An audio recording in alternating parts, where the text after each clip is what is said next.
Thanks a lot for Dariush for this introduction on behalf of the Institute, and thanks Kate for the invitation and introduction as well. It's my distinct pleasure to be here today. The last time I spoke in front of audience that gathered in this room was very different time.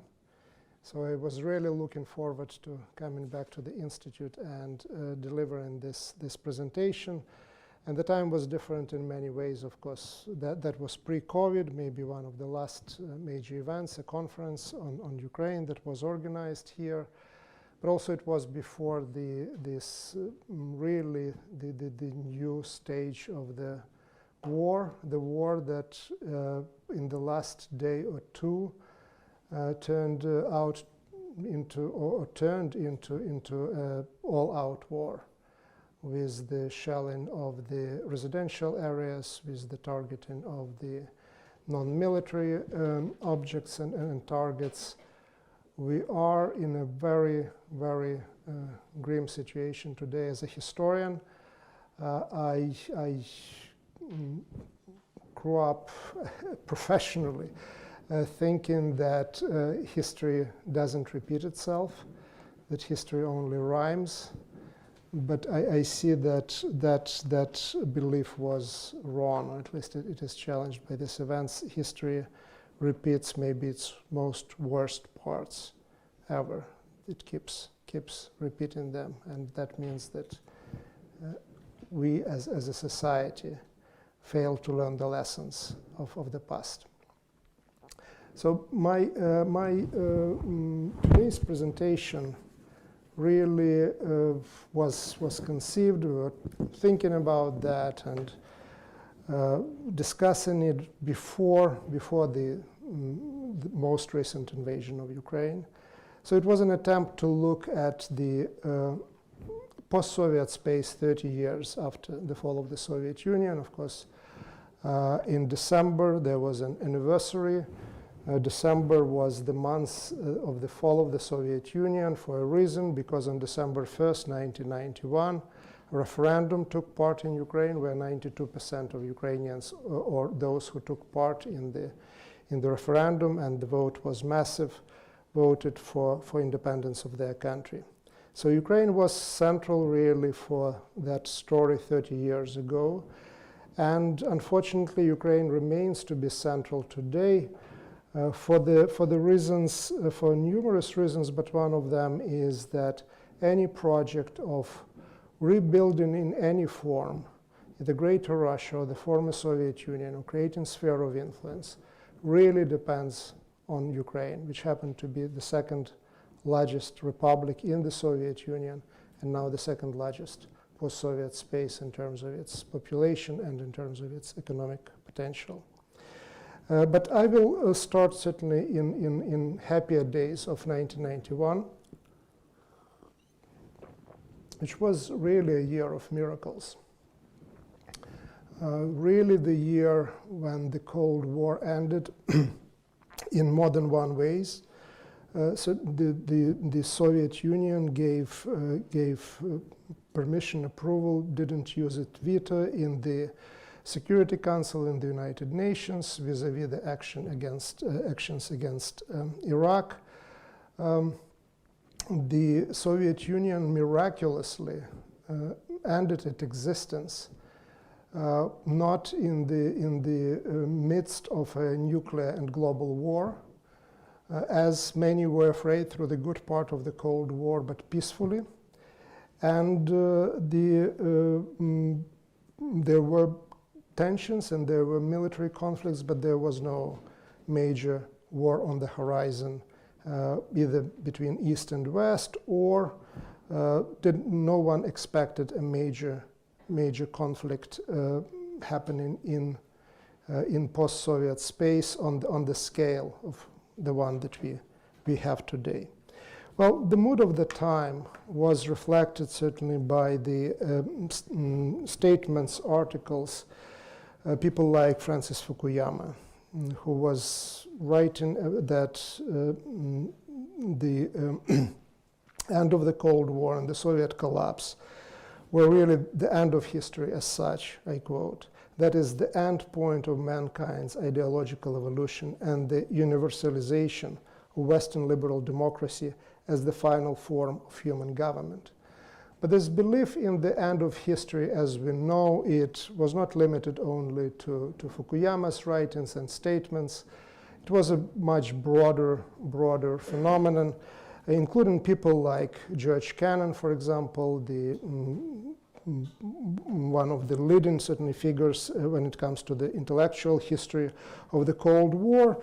He stated in 1995, "I find it hard to think of any event more strange and startling, and at first glance more inexplicable than the sudden and total disintegration and disappearance from the international scene of the great power known successfully as the Russian Empire and the Soviet Union."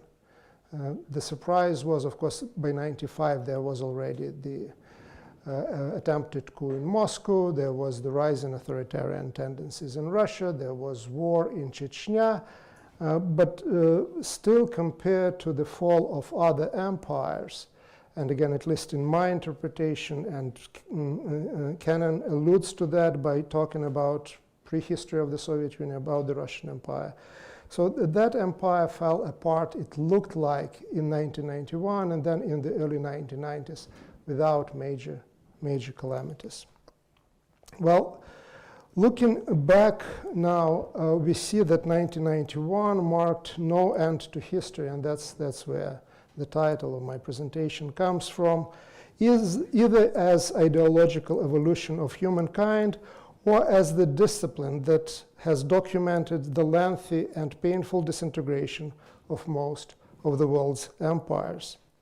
What we see today in the post-Soviet space is the continuing process of the disintegration of the USSR, complete with the efforts to establish sphere of influence, border disputes, and open warfare. We also see Russia's return to the international scene, not just as a revisionist, but a revanchist power that attempts the role not only of a regional, but also of a global power, akin to that played by the Russian Empire and the Soviet Union. So much for Kennan's surprise back in 1995. With the euphoria of early 1990s gone, we can now make a more sober assessment of the Soviet Union's disintegration and the reasons for it. We can also define the direction in which that process continues to develop and perhaps make better prediction about its future. One thing is immediately obvious is that post-Soviet space has disintegrated into more than a dozen smaller pieces and polities that move to their own drumbeats, often in different directions. And history, in particular pre-Soviet history, played an important role in defining the post-Soviet developments in the region. Now, I'll give you a couple of examples, certainly, of how exactly that history, pre-Soviet history, plays out in the post-Soviet space today. I'll start with the way how the Soviet Union fell apart. And there is very clear, if you look back now at the developments of from 1981 to 1991, that the disintegration of the Soviet Union started in its western borderlands, which were not just western borderlands, but were the territories that were acquired by the Soviet Union in the wake of the Molotov-Ribbentrop Pact. They were recaptured by Nazi Germany, and then in 1944, 1945, they were captured by Nazi Germany and then recaptured by the Soviet Union in 1944, in 1945. Lithuania, one of the Baltic states that had its independence during the interwar period and was denied of that independence in 1940, was the first Soviet republic to declare itself completely independent of the Soviet Union. That happened in March of 1990. The Baltic drive to regain independence, the Estonia, for example, was the first republic that declared sovereignty, which meant economic sovereignty at that time. Again, Lithuania was the first to declare full independence. They create Popular France, which also serve as a trigger to the Russian ethnic and nationalist mobilization, which, like it was the case during the revolution of 1905 or 1907, starts in the borderlands as a reaction to the rise of the non-Russian national mobilization and nationalism. So the Soviet Union starts falling apart along more or less Molotov-Ribbentrop line. Russia, that was to a degree responding to what was happening in the Baltics and responding in different ways. If you look at the Soviet leadership, they're responding by organizing the so-called Interfronts, the international fronts, and mobilizing the Soviet and Russian-speaking and Slavic population there against the either Lithuanian or Estonian mobilization. So exactly like in 1905 or 1907, the Union of the Russian People was supported by or reached an agreement and understanding with the monarchy in the wake of the revolution of 1905, 1907. But there was also liberal Russia, which was that was the particular moment when it was very important important player really that found its leader in Boris Yeltsin, of course the former not just party leader but the candidate member of Politburo. So Russian road to the separation from the Union, to the declaration of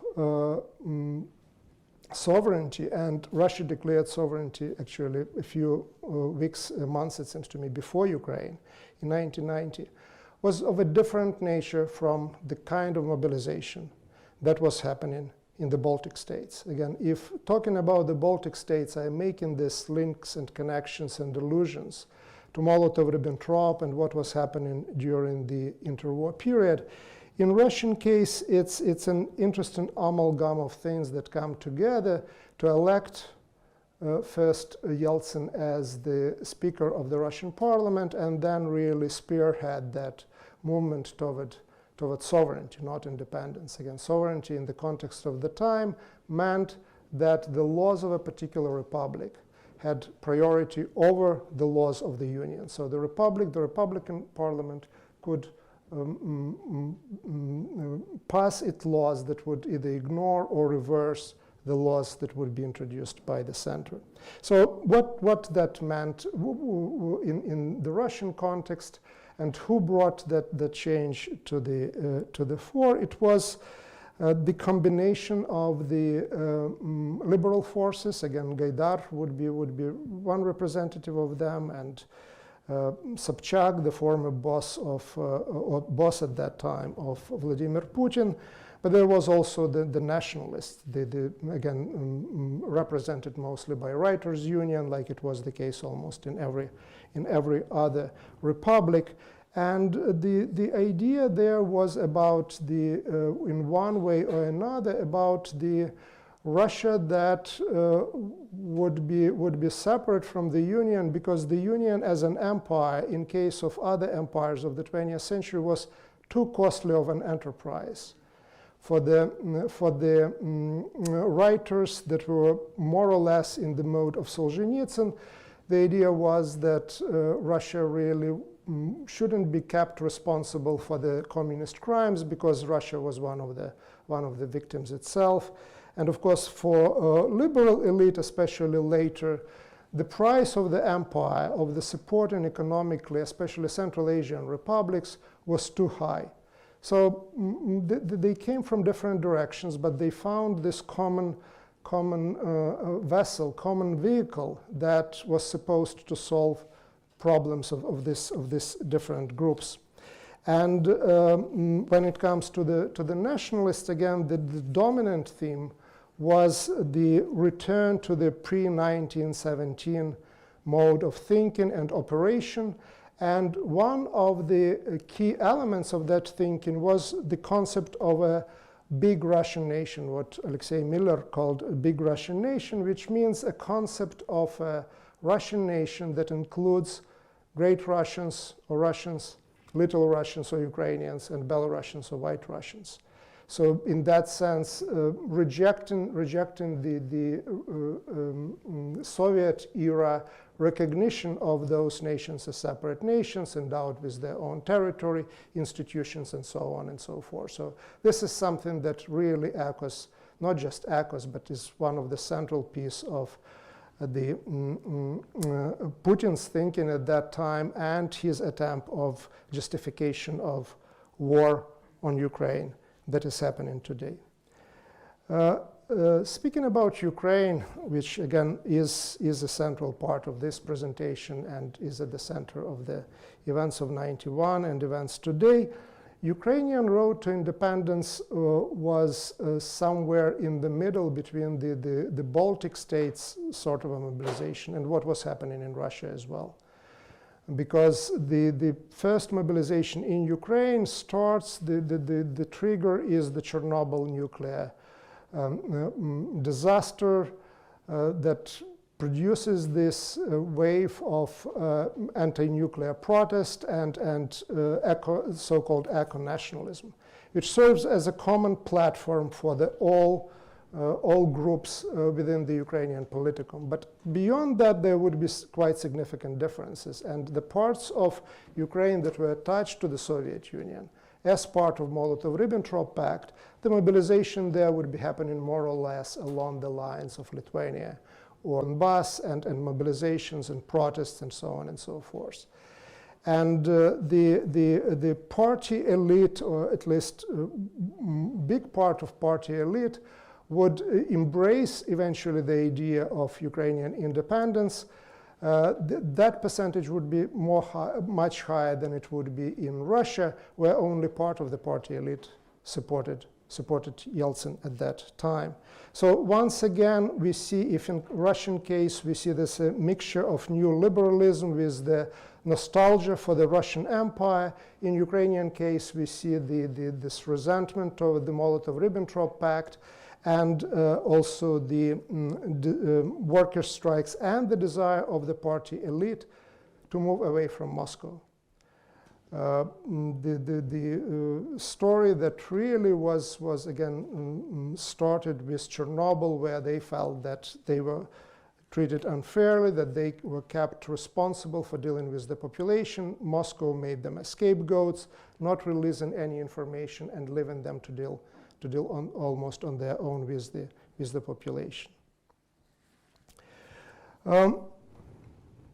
So let's return to the theme of democracy that was so central for the discourse of the time, to the arguments that were made, including arguments for independence, and was basically very much a prism through which the West as a whole was looking at that was the frame, interpretative frame, when it was looking at the developments in the Soviet Union. Well, the triumph of democracy, that's how 1991 was very much imagined at that time, was in fact a victory of different forces. From Democrats, indeed, and there were quite a few of them, and liberal Democrats as well, to nationalists, to party apparatchiks.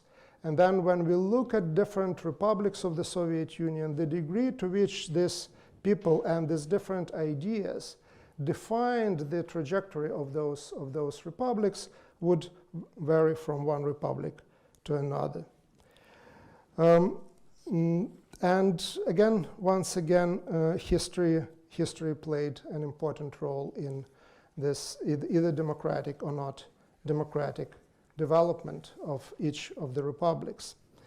In Russia, the beacon of democracy for the more conservative republics in the late 1980s and early 1990s, authoritarianism began to gather strength after the failed coup of 1993 against Boris Yeltsin.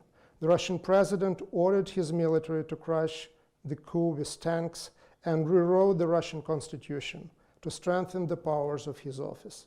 On arriving in the Kremlin as president in 2000, Vladimir Putin made full use of those powers.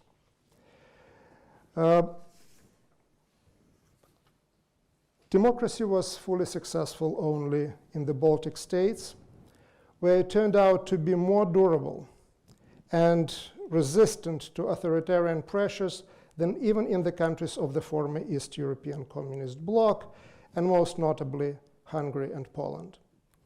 Democracy in the form of competitive elections survived in Ukraine, Moldova, Georgia, Armenia, and to a degree in Kyrgyzstan, which is an outlier among the Central Asian states in that regard. It never took off in the rest of the Central Asia, including Kazakhstan, Uzbekistan, Turkmenistan, and Tajikistan. Numerous indexes of democratic development invariably put the three Baltic states far ahead of the other post-Soviet countries. The Bertelsmann Transformation Index divides them into three categories. Ukraine, with a score of 6.81, is followed by Armenia, Georgia, Kyrgyzstan, and Moldova in the so-called limited democracy camp.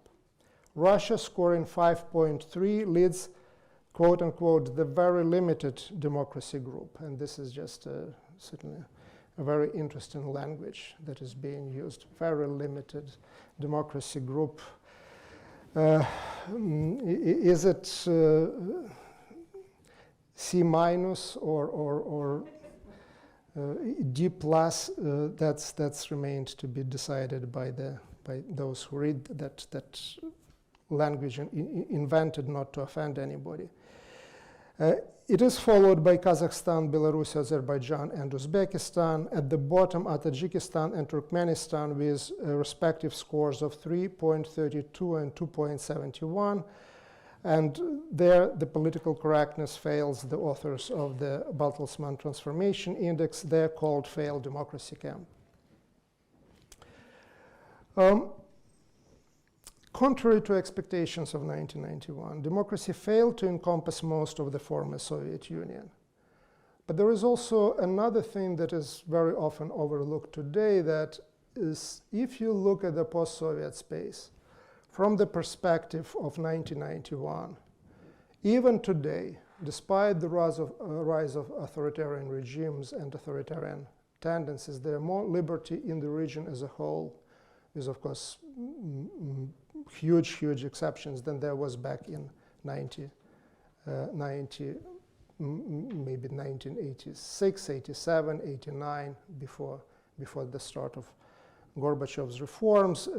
Today, at least, people are not arrested for the telling jokes or discussing different scenarios in their kitchens, which certainly was the case until the last years of the Soviet Union. So I'm just saying that again, only lazy would not somehow criticize Francis Fukuyama, but again, in a certain way, again, in terms of the democratic development, there is a major rollout or there is a major backing of the democratic achievements of the 1990s, but still we are better off than we were back then. So history did appear to reach its end in 1991, not in a sense of democracy and liberal democracy, but in one very important respect, the abandonment of monopolistic state ownership and planning in every new polity in the post-Soviet space, and adoption to a different degree the principles of private property, free enterprise, and market economy. Again, I would want to stress to a different degree. The rule of law is a very different part of the story. Heavy state regulation and manipulation accompanied by corruption became the ever-present feature of the economic life in the region. Once again, the Baltic states are the only exception to this general rule. Their democracy and the rule of law go hand in hand with the highest GDP per capita in the post-Soviet space. In 2020, Estonia led with $23,000 per annum. Where democracy is not accompanied by the rule of law, the economic transformation of the last 30 years has produced less than modest results. Ukraine, with the highest level of democratic development, is close to the bottom of the list of post-Soviet countries with a mere 3,500 GDP per capita. The same applies in different degrees to other countries of the quote-unquote limited democracy group, Georgia, Moldova, and Armenia, whose 2020 GDP per capita was less than $4,500. All those countries are further disadvantaged, and especially Ukraine, by arrested or ongoing military conflicts, certainly escalating war in today's Ukraine. Beyond Ukraine, Russian forces remain to be in Transnistria. Armenia has a frozen conflict with Azerbaijan. Georgia was invaded by Russia in 2008. And again, certainly we saw recently the use of the Russian forces in Kazakhstan and in Belarus before that. Russia, Kazakhstan, and Turkmenistan belong to the very limited democracy or even failed democracy group. In economic terms, they are behind the Baltics, but ahead of Ukraine, Georgia, Moldova, and Armenia. GDP per capita is close to $10,000 in Russia, close to $9,000 in Kazakhstan, and slightly more than $8,000 in Turkmenistan. The relative wealth of these countries is due in no small measure to their natural resources and their ability to sell them in foreign markets. The profits of that trade help to support authoritarian rulers and limit the spread of democracy in all three countries. Russian and Azeri oil earnings also have helped to fund those countries' wars. When the Soviet Union fell apart in 1991, and now I'm moving to the saddest part of the story, and this is the military and the war. So when the Soviet Union fell apart in 1991, one of the most encouraging features of its collapse was the absence of large-scale war between the republics. That's where I started today. This scenario that concerned many in the West, Yugoslavia with nukes, never materialized.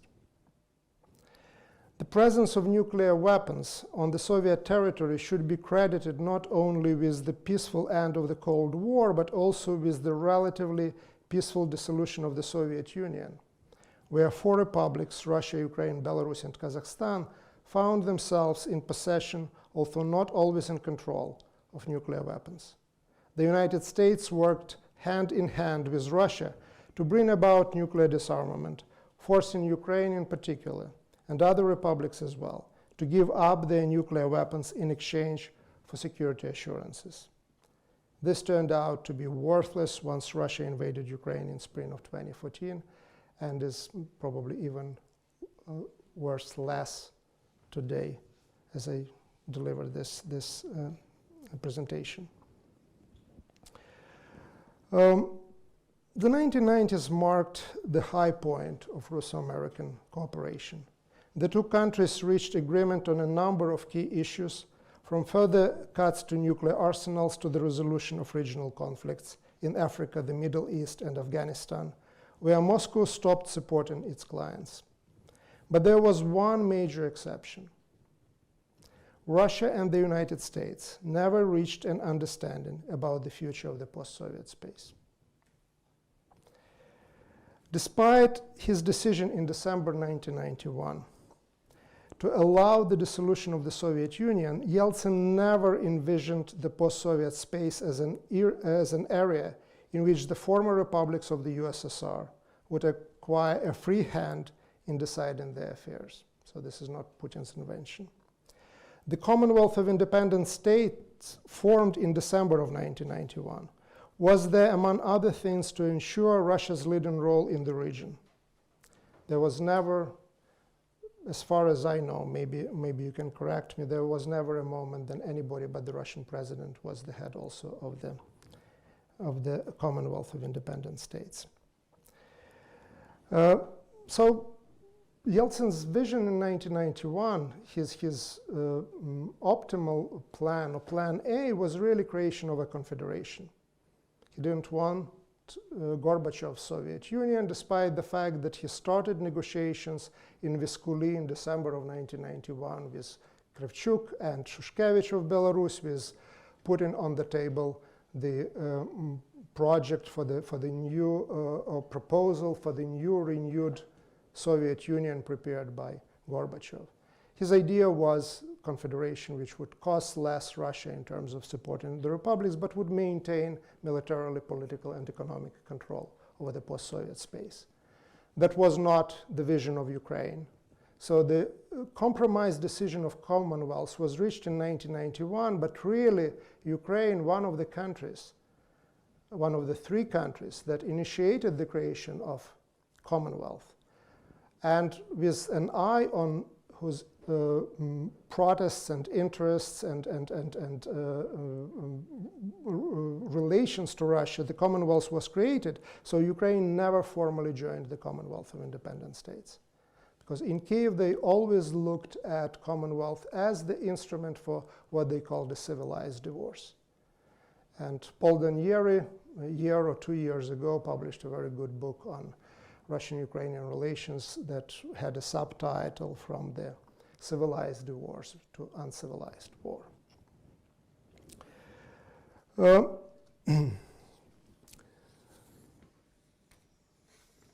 Ukraine found itself at the very center of the battle for full sovereignty of the republics, something that corresponded also at that time to the American vision of what should happen in the post-Soviet space. The United States, mostly for the reasons of the potential nuclear war between the republics, was supporting until the very end the existence of the Soviet Union and Mikhail Gorbachev as its president. Really, that support was dropped only a few days, maybe 1 week, before the Ukrainian referendum of December 1st, 1991, because it was clear that overwhelming majority of the Ukrainians would vote for independence. But once the United States withdrew its support from the Union, the model that on which the US viewed, or through which, the prism through which it viewed the region, and the model on which it functioned was the sovereignty of those republics. The full sovereignty of the republics was never recognized by Yeltsin, as I already mentioned. And again, Ukraine, in that sense, in terms of its view on what the Commonwealth was about and what sovereignty was about, was really in tune with the United States. The relations were not great when both US and Russia united to pressure Ukraine into giving up nuclear weapons. But other than that, in terms of the more or less broad philosophical understanding of what should happen in the post-Soviet space, meaning of the sovereignty, that sovereignty is not limited but real one, there has been a lot of commonality in the American and Ukrainian view on the future of the post-Soviet space. So, as I said, that was not Russia's view. When Putin came to power, his allies, such as Anatoly Chubais, advocated the formation of a Russian liberal empire, in which the other republics would be linked to Russia by economic dependence and soft power. But that vision was very much abandoned, in particular after the Ukrainian Orange Revolution, and then certainly later, after the invitation by NATO of Ukraine and Georgia to join NATO. Putin's or Chubais' liberal empire never materialized, and what it was replaced with was, of course, the Putin's idea of the military empire. So the military force became the primary tool in the toolbox, the primary instrument of the Moscow in these attempts to keep the post-Soviet space under its control.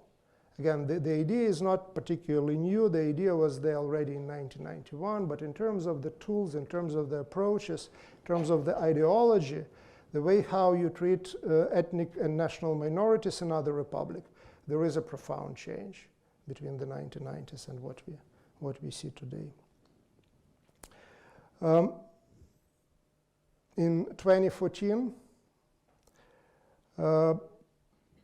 as Ukrainians revolted against their president, Viktor Yanukovych, who had promised them to sign association agreement with the European Union, but reneged under the pressure from Russia, Putin sent his troops into Ukraine's Crimea and seized the peninsula.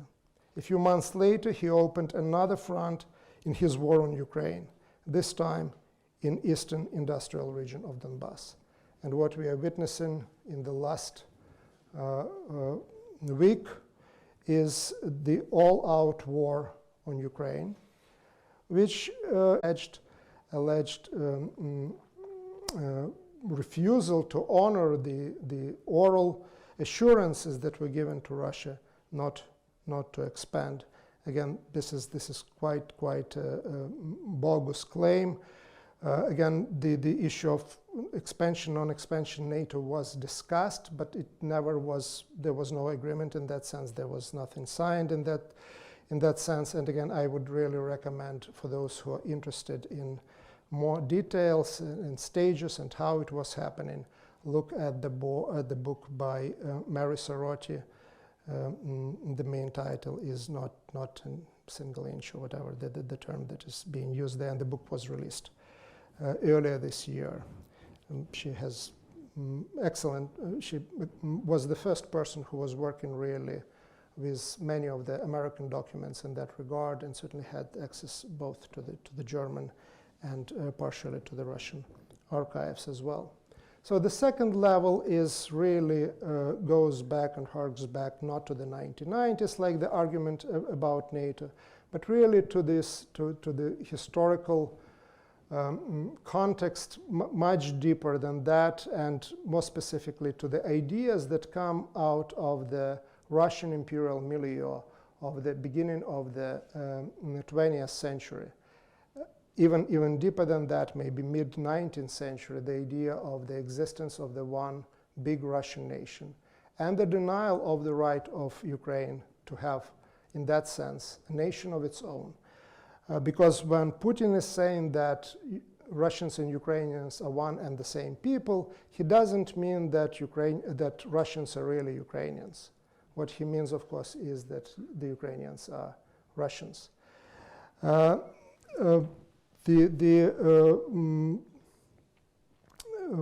thing that really amazes probably anyone who knows that history and knows that background, historians in particular, is that conservative vision, that conservative utopia is something that Vladimir Putin clearly believes in.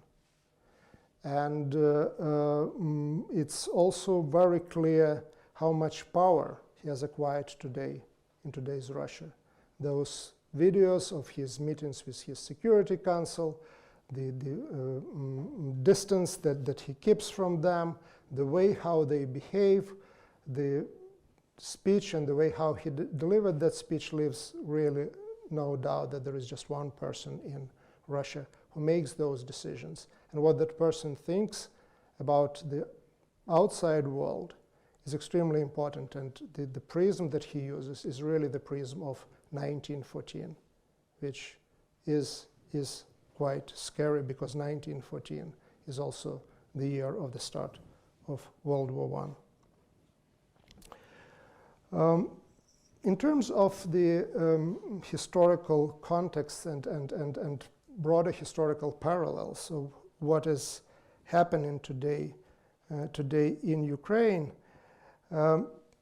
there has been a number of parallels made really not with the start of World War I, but with the years leading to World War II.